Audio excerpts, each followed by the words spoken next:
The mystery begins. The galaxy was wide and full of power. Countless empires stretched across the stars. They had war fleets larger than cities, stations bigger than moons, and technology older than human history. Yet something strange was happening, something that made even the proudest rulers whisper in fear. Alien war fleets kept coming back to human repair yards. It started small. One damaged cruiser from the Drava Empire limped into a human dock near the outer colonies. The crew expected slow repairs, they expected rude treatment like they received from their own kind. But instead, the humans welcomed them with tired smiles and warm hands. In a matter of days, the ship was flying better than before. The alien captain told his superiors that no one else could have done it. Then it happened again. A destroyer from the Thrawn fleet skipped 3 of its own repair bases and traveled weeks out of its way just to reach a human station. By the time the ship left, the crew swore they would only trust humans with their engines. Soon the pattern could not be ignored. Massive alien battleships, heavy carriers, and even elite warships, all of them were leaving their own proud yards and traveling across dangerous routes only to reach human docks. The galaxy was confused. Why would advanced fleets, with resources far greater than Earth, keep depending on such a young species? Inside the Galactic Council chamber, voices rose like thunder, and insectoid lord hissed, "Humans are hiding something. Their yards must be using forbidden technology." A reptilian war chief growled, "This is a trick. They want our fleets to rely on them. Then they will control us." But the human ambassador only listened calmly, his voice soft. "Our people simply repair what is broken," he said. Nothing more. Outside the council, rumors spread. Alien traders spoke of human repair yards filled with strange energy. Some said humans had stolen ancient secrets. Others believed they used hidden weapons to force loyalty.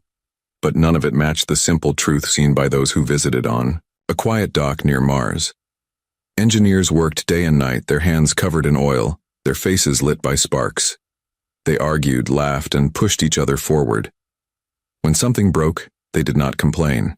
They solved it together. Alien crews who watched were shocked. They had never seen such a thing in their empires. Only strict order and punishment ruled the workers. But here, even the youngest human mechanic could shout an idea, and the team would listen somehow. This spirit made the repairs faster and stronger. The hook came one evening when a colossal warship from the Vec Empire arrived. Its hull torn open, engines smoking. The galaxy watched closely. The ship had bypassed 10 alien stations to reach Earth's docks. The Vec admiral stood before the human chief engineer and asked in disbelief, "Why do we trust you humans more than our own kind?" The engineer only smiled, wiping sweat from his brow. "Because we don't give up," he said. Within days, the impossible ship flew again, its engines roaring like thunder. The alien admiral looked at the repaired warship and then at the humans, his eyes heavy with something new. Not pride, not anger, but respect. News spread like fire across the galaxy. Fleets whispered to one another, "If you want your ship to live, take it to the humans." And so the pattern grew stronger. Ship after ship, empire after empire. In dark corners of the council, leaders grew more afraid. If fleets trusted humans more than their rulers, then what would stop them from turning away completely? One elder spoke softly. "This is no longer about machines, this is about loyalty, and loyalty is more dangerous than any weapon." But the humans never asked for loyalty. They simply kept working, fixing ships, offering water to thirsty crews, sharing laughter in the middle of smoke and fire. What others saw as weakness, humans turned into strength, and so the galaxy stood at the edge of a question it could not answer. Why did alien fleets keep coming back?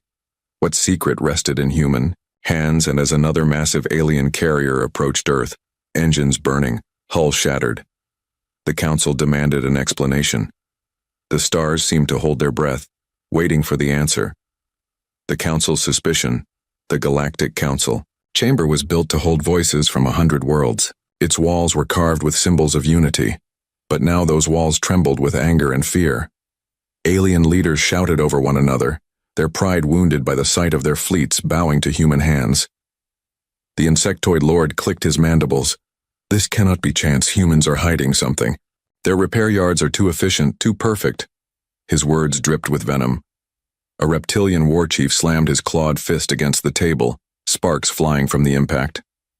They are weaving webs of loyalty. They want our fleets to depend on them. Soon they will command the galaxy without firing a shot. From the shadows, a feathered elder whispered, "Perhaps they have found forbidden relics, tools left by the first builders of the stars." The human ambassador sat calmly, his dark suit plain compared to the shining robes of the council, his voice soft yet steady. "Humans repair what is broken. We do not seek control. We only seek to keep ships flying and lives safe." But his words did not cool the fire in the chamber. If anything, they burned brighter. Outside the chamber, alien spies rushed to gather proof. Some slipped into human repair yards disguised as traders. Others bribed crews for secrets. But all they found were ordinary tools, welding torches, metal plates, and the strange human habit of working with laughter. One spy reported back, confused. "They argue, they joke. They even sing while repairing. Yet somehow their ships return stronger than before." His masters called him a fool, but he swore it was the truth. The council, unsatisfied, decided to set a trap. They would test humanity. In front of the galaxy, a crippled warship from the council's fleet would be split in two, half given to human engineers, half to alien engineers. Both groups would work under watchful eyes. If the humans failed, their mystery would end. If they succeeded, then the council would demand to know their secret. The day of the test arrived. Thousands gathered in the great dock of the central system. Floating platforms were filled with ambassadors, commanders, and curious citizens. The crippled warship lay like a wounded beast, its hull torn, engines shattered, weapons offline. The alien engineers went first. They moved in lines following strict orders, their tools gleaming with advanced design. They worked with precision, but their faces were cold. When one mistake was made, the worker was punished. No one dared to speak freely. No one dared to suggest another way. Progress was slow. On the other side, humans arrived with bags of tools and stained uniforms. They argued immediately, pointing at broken systems and suggesting wild ideas. One young mechanic shouted louder than the chief, and instead of punishment, the others laughed and tried his idea. Sparks flew, smoke rose, but the engine coughed. Back to life. The crowd leaned closer, their whispers growing. How can this chaos succeed? How can they move faster than order itself? Yet it was happening. Days passed. The alien team polished their section with careful hands, but the systems remained dead. Meanwhile, the humans crawled through broken vents, shared food with alien observers, and even let visiting engineers hold their tools. Slowly, piece by piece, their half of the warship began to breathe again. On the final day, the council gave the command. Both halves of the ship were tested. The alien side lit up with dim lights, but the systems failed within minutes. Smoke filled the dock, and their engineers lowered their heads in shame. Then came the human side, with a shout and a laugh. They activated the engines. The warship roared like a living giant, lights blazing across its hull, weapons cycling to life, shields humming with power. The dock shook with cheers. Alien crews from across the galaxy clapped their hands, stamped their feet, and shouted for the humans. The council sat in silence, their pride shattered. The reptilian war chief's scales darkened, his voice heavy with rage. "This is no accident. Humans are hiding more than skill. They are hiding power." But an old admiral from the Vec Empire whispered instead, "Perhaps they are not hiding power. Perhaps they are power." As the warship flew once more under human repair, the galaxy leaned closer to a mystery that only grew deeper. Why did humans succeed where others failed? What secret turned their chaos into strength? And in the quiet corner of the dock, the human chief engineer only smiled, wiping the sweat from his hands. "We just don't quit," he whispered to no one. But somehow, everyone heard it. Secrets in the shadows. The test had shaken the galaxy. No one could deny what their eyes had seen. Humans had turned a broken warship into a roaring beast while others failed. Whispers now filled every starport, every fleet mess hall, and every council corridor. "They must be hiding something," one captain muttered. "No species can work like that without a secret." "They laugh while repairing engines," another whispered. "Is it madness or genius?" Spies multiplied. In the shadows, some were hired by empires, others by guilds of engineers desperate to steal the method. They crept into human repair yards, disguising themselves as traders, dockhands, even refugees. But what they saw only confused them more. They saw humans working without fear, a young girl barely 20 giving orders to veterans twice her age, and instead of anger, they listened. They saw teams of humans sharing food with alien crews, asking them questions about their ship, treating them like partners instead of clients. They saw mistakes happen, but instead of punishment, the humans laughed and tried again. One spy, a silent agent of the Thrawn Empire, wrote in his secret report, "Their strength is not tools, their strength is spirit. They repair not just machines, they repair trust." His masters called him a fool and burned the report. But he could not forget what he had seen. Then came darker rumors. Alien crews swore that after visiting human yards, their ships did not only work again, they felt different, stronger, alive in ways they had never felt before. One pilot whispered, "When I sit in the cockpit repaired by humans, it feels like the ship trusts me." Others agreed in secret, afraid of being mocked. The council grew more desperate. They demanded answers, they demanded to see the tools, the blueprints, the hidden codes. Humans only shrugged, showing them nothing more than wrenches, welding masks, and tired faces. Still the suspicion grew. Some empires even accused humans of planting hidden devices in the ships. "They will control our fleets from inside," shouted one general. But when the ships were scanned, nothing was found, only perfect repairs. Behind closed doors, human engineers began to notice the spies. They saw figures watching from the shadows. They found questions being asked by people who claimed to be traders but who cared too much about engines.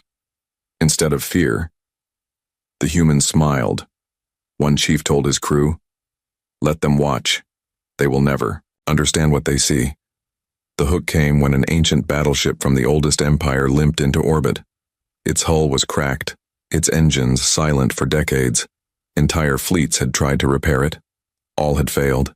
The galaxy waited to see what humans would do. When the humans entered the ship, they did not treat it like a dead machine. They treated it like a wounded friend. They walked slowly, whispering, touching walls as if the ship could hear them. Alien spies hidden nearby shook their heads, unable to understand. Within weeks, the ship rose again, its engines booming across the stars. Older than any living commander, yet alive once more under human care. The crowds that watched could not believe it. "This is not repair," they said. "This is resurrection." The council panicked. If humans could bring even the oldest relics back to life, then no empire was safe. The reptilian war chief snarled, "If this continues, the galaxy will kneel to them." But others remained silent, staring at the reborn battleship with awe instead of fear. In the quiet of the night, one alien spy wrote a final message before vanishing. "We search for machines, but the secret is not machines. It is the human heart." His words were never delivered. His masters never knew where he disappeared. Meanwhile, human yards kept shining like beacons one after another.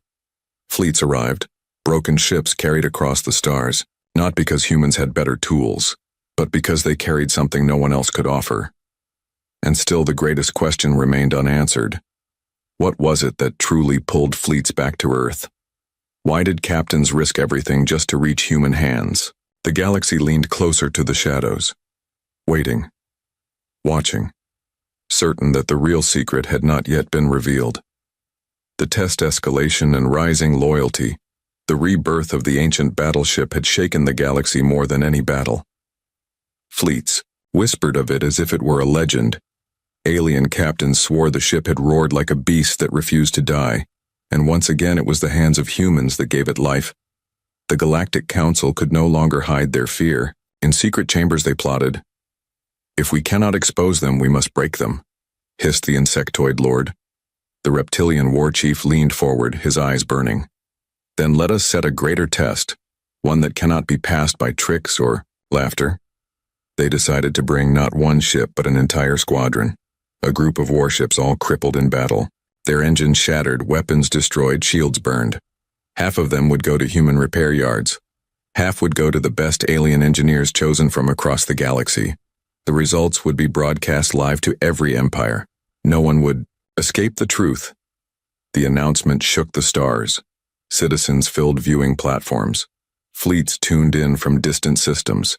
Alien admirals leaned close to their screens. The test would prove once and for all whether humans were miracle workers or dangerous liars. When the crippled squadron arrived, the difference was clear from the start. The alien engineers marched in tight lines, their stations silent, their tools gleaming like polished silver. They bowed to their commanders and began their work in silence. On the other side, humans arrived with grease on their clothes, half-empty toolkits and bright smiles. One engineer slapped the back of another and shouted, "Let's see if we can make this beast roar again." Laughter spread through their team before the first bolt was even turned. The council thought it was chaos, the galaxy thought it was madness. But slowly the madness turned into progress. Alien engineers followed rules.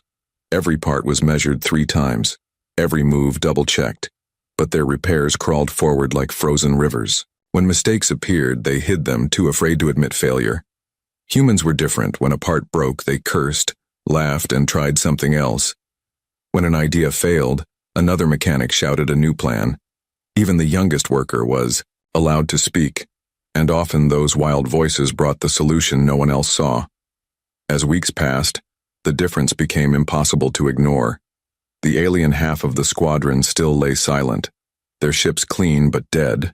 The human half rattled, with noise, sparks flying, engines coughing back to life. One by one, their ships began to glow. The first human ship roared awake after only 9 days. Its crew cheered and hugged the humans as if they were family. The second ship followed a week later, and by the third, the galaxy's people were already whispering the same words. Trust the humans.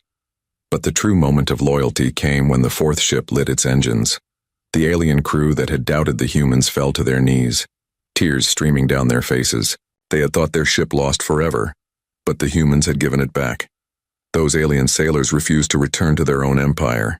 They asked to stay near Earth, swearing loyalty not to rulers, not to council, but to the human engineers who had saved them. This act shook the council like thunder. Fleets giving loyalty to humans instead of their empires was the one thing they feared most. The reptilian war chief bared his teeth. This is the end of balance. Today they repair ships. Tomorrow they command fleets, but among the crowds the cheers for humans only grew louder. Even young alien children waved flags painted with the symbol of Earth.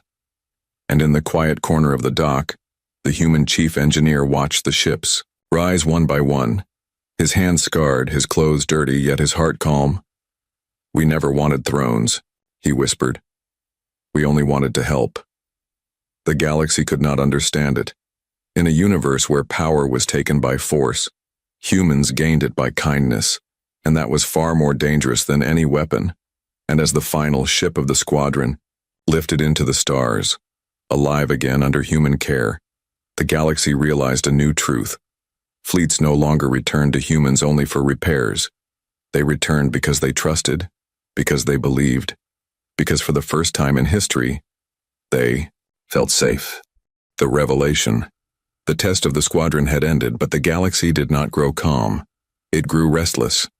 Everywhere people whispered, fleets argued, and rulers feared. Alien citizens asked questions their leaders could not answer. Why did human yards succeed where others failed? Why did captains trust humans more than their own kind? The council held emergency meetings, chambers filled with voices like storms. The insectoid lord hissed, "This is corruption. They have poisoned our fleets." With lies, the reptilian war chief roared. "They are building an empire of loyalty, and soon no blade will cut them down." But others in the chamber remained silent, their eyes heavy with doubt, because even their own fleets were sending messages. "Let the humans repair us, or we will not fight." In the shadows of those meetings, an old alien admiral, his body scarred from decades of war, rose slowly to speak. His voice cracked but clear. "You look for secrets in their machines, but the secret is not in steel. It is in spirit." The chamber fell silent, his words burned like fire. When humans touch a ship, they do not see only metal. They see the people who fly it. They do not repair engines. They repair hope. Outside the council, fleets were proving his words true. Alien crews returned from human docks telling stories of kindness. One said, "A A mechanic shared his last meal with me while fixing my engine, another whispered. They asked my name. No one has ever asked before. These stories spread faster than any law, turning suspicion into faith, but not all believed. Powerful empires grew desperate. They sent more spies, this time not to watch but to sabotage, in one yard near the edge of Sol system. Hidden agents damaged a repaired cruiser, hoping it would fail in battle and shame the humans. The cruiser returned to its fleet, engines humming strong, weapons firing perfectly. The sabotage failed, and when investigators searched, they found the hidden devices placed by the spies. The truth exploded across the galaxy. It was not humans who planted traps, it was their rivals. The revelation shook every empire, their accusations collapsed, their lies exposed. Now fleets asked, not, why do humans repair, but why do others fear them? Yet the greatest revelation did not come from council chambers or from sabotage. It came quietly, from an alien commander on his deathbed, a Vec admiral who had fought for 70 years, his body broken but his eyes still sharp. He summoned the human chief engineer who had repaired his ship many times. Listen, the admiral whispered, his voice weak. Our empires build with fear, with punishment, with pride. But you, humans, you build with something else.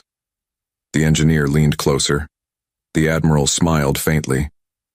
You build with trust, and trust is stronger than steel. Those words spread like a new law, repeated by every crew who had ever walked through a human yard, repeated by captains, by mechanics, by soldiers who had seen their ships rise again. The council tried to silence it, but they could not. The revelation was too powerful. Fleets no longer cared about orders, they cared about survival. And survival meant trusting the ones who never gave up, the ones who worked with laughter even when fires burned, the ones who treated strangers as family. The reptilian war chief struck the council table with rage. This is dangerous. Loyalty is leaving our hands. But another voice, softer, answered him. Perhaps it is not leaving, perhaps it has found its true place. The galaxy began to change, slowly but surely. Captains who once bowed only to their rulers now bowed to human engineers. Fleets that once feared punishment now carried banners painted with the simple symbol of Earth. A small blue world that had no empire, no throne, no crown, and yet held the loyalty of the stars. In the repair yards, humans did not notice the weight of history on their shoulders. They only worked, fixing one more engine, patching one more hull, sharing one more laugh. But across the galaxy, alien rulers trembled because they realized the shocking reason fleets returned to humans was not hidden technology, not secret weapons, not tricks of the past. It was something far more dangerous. It was the human spirit. And as another damaged fleet turned away from its empire's station and set course for Earth, the stars themselves seemed to whisper the truth. The confrontation, the revelation spread like wildfire. Fleets no longer asked for permission from rulers. They simply turned their ships toward human repair yards. No empire could stop them, and no council order could silence them. But power fears what it cannot control. The reptilian war chief, burning with rage, called together allies. If we do nothing, the galaxy will belong to humans without a single battle. We must strike now. His claws tore across the map of the stars. We will blockade their docks, cut their supply lines, and force them back into silence. Others agreed, not because they hated humans, but because they feared losing control. Fear twisted into violence. Soon fleets from 3 powerful empires appeared at the edge of Sol system, their warships forming a wall of fire around human space. Their commanders sent a message to Earth. Close your repair yards or we will burn them.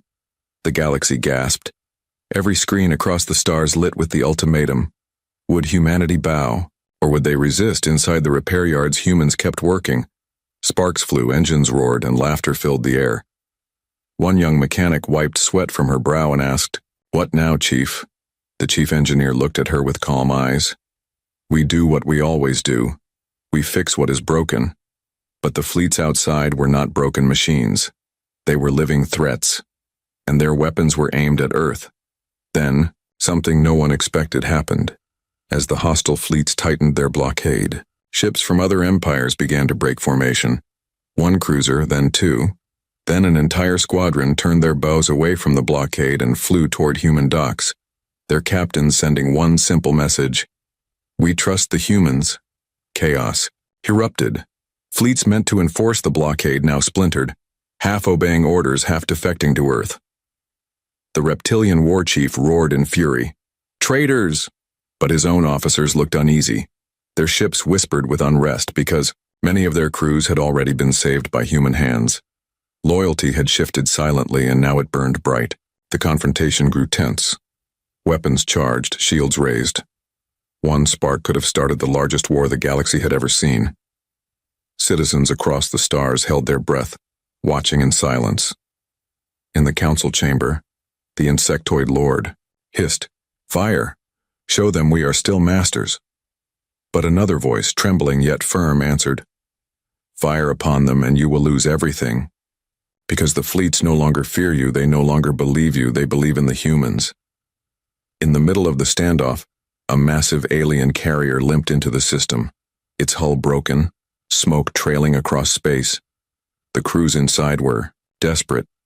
Their only hope was the human repair yards, but to reach them they would have to cross the blockade. All eyes turned to the humans. Would they risk everything to save one ship? The chief engineer stood at the dock controls, his voice calm. "Open the gates, let them in." The hostile fleets shouted warnings. "If you cross the line, you die." But the carrier kept moving, slow, broken, but determined. Suddenly, human ships, small, fragile, nothing compared to the war fleets, moved out to escort the dying carrier. They flew in front like shields of flesh and steel, their captains sending only one message: "No ship will die while humans stand." The galaxy erupted in shock. Alien crews who had once mocked humans now wept at the sight. Tiny human vessels standing against giants. The blockade fleets hesitated, their weapons ready but their hearts shaking, because many of those giant warships carried sailors who had once been saved by humans. Sailors who now whispered to their commanders, "We will not fire. Not on them." In that moment, the blockade cracked. Ships lowered their weapons. Some turned completely and joined the escort. The reptilian war chief screamed orders, but no one listened. Power had slipped through his claws. Loyalty had shifted beyond his reach. The dying carrier crossed safely into human docks, welcomed by cheers and lights, and when its engines were repaired days later, the crews of dozens of fleets swore allegiance not to their rulers, but to the spirit of humanity. The confrontation was over without a single shot, yet it changed the galaxy forever, because everyone had seen it. The truth that could no longer be denied: humans did not rule with weapons. They ruled with trust, and trust had defeated fear. In the quiet after the storm, the human chief engineer whispered to himself, "Machines break, but hope does not." His words carried farther than he ever knew, carried into the hearts of every watching sailor, every captain, every child across the stars, and as fleets across the galaxy turned their flags toward Earth, the Council realized the war they feared had already been lost, not to fire, but to faith. Machines can be built by anyone, but hope can only be built by humans. The answer: the confrontation at Sol System echoed through the stars. Fleets that once followed orders without question now looked toward Earth. Rulers who once held absolute control now sat in silence, their power crumbling. The galaxy demanded one final answer: why did every alien war fleet keep returning to human repair yards? The Council summoned a great assembly, bigger than any gathering before. Thousands of voices, millions watching across the stars, every screen, every channel, every system tuned in. The question had become too heavy to ignore. In the center of the chamber stood the human ambassador, his suit plain, his face calm. Behind him were not soldiers or warlords, but mechanics, engineers, and young apprentices still carrying grease on their hands. The insectoid lord hissed, "Tell us your secret. Tell us why fleets betray their own empires to kneel at your docks." The reptilian war chief growled, "Admit it, humans. You hold hidden weapons, ancient machines, forbidden codes. Reveal them now or face war." The chamber trembled, the galaxy held its breath, and then the human ambassador raised his voice, not loud but steady. "We have no secret weapons," he said. "We have no ancient codes." He stepped aside, letting the chief engineer speak, his voice rough but honest. "Ships break, machines fail. But when a crew brings their ship to us, We do not see only metal. We see lives. We see families waiting for them to come home, and so we fix them, not just with tools but with trust. Murmurs filled the chamber. Disbelief. Shock. Yet something deeper, too. Something heavy. The old Vake admiral who once spoke on his deathbed appeared in a recording, his final words playing for all to hear. Their strength is not in steel. It is in spirit. They repair not just machines, they repair hope. Those words fell like thunder echoing across the galaxy. Alien crews who had once been silent now stood. One captain raised his voice. They saved my ship when my empire abandoned me. Another shouted. They treated me as family when my own rulers treated me as dirt. More and more voices rose until the chamber shook, not with anger but with truth. The council tried to argue, but their words were drowned, for the galaxy had already decided. The shocking reason fleets kept returning was no longer a mystery. It was trust. It was kindness. It was the human refusal to give up on anyone. In the days that followed, fleets openly declared loyalty, not to empires, but to the idea that humans carried stations once filled with fear, now carried banners of hope. Children across alien worlds painted pictures of small human mechanics holding tools like heroes. Songs were sung about laughter in the fire, about hands that fixed more than engines, but not all rulers gave up. Some still plotted in silence, yet even they knew the truth. Weapons could command bodies, but only trust could command hearts, and the hearts of the galaxy now leaned toward Earth. In the repair yards, life did not change much. Humans still worked late into the night, still shouted at broken wires, still shared food with strangers, still laughed even when sparks burned their clothes. But now, when alien fleets arrived, they did not come only for repairs. They came to find something greater, to touch the spirit that could not be built. Stolen or forced one evening as a massive fleet gathered around Earth, the chief engineer stood on the dock, watching ships from dozens of empires waiting patiently. He whispered to the young mechanic beside him, "Do you see it?" They all return because they know we will never let them fall. The young mechanic smiled. Then we will never stop. And so the answer spread, carried by every ship that rose again, every crew that found hope again, every child who dreamed again. The reason fleets kept coming back was not a secret hidden in machines, but a truth written in the human heart. Machines break, walls crumble, empires fall. But hope, once repaired, flies forever. And from that day on, across the endless stars, every broken fleet that searched for life, for safety, for trust, knew the path they must take. They turned their bows toward Earth, toward human hands, toward the only docks where steel and spirit were fixed together, and the galaxy understood at last. The shocking reason alien war fleets returned was not because humans were the best engineers, but because humans were the only ones who remembered what truly kept a ship alive.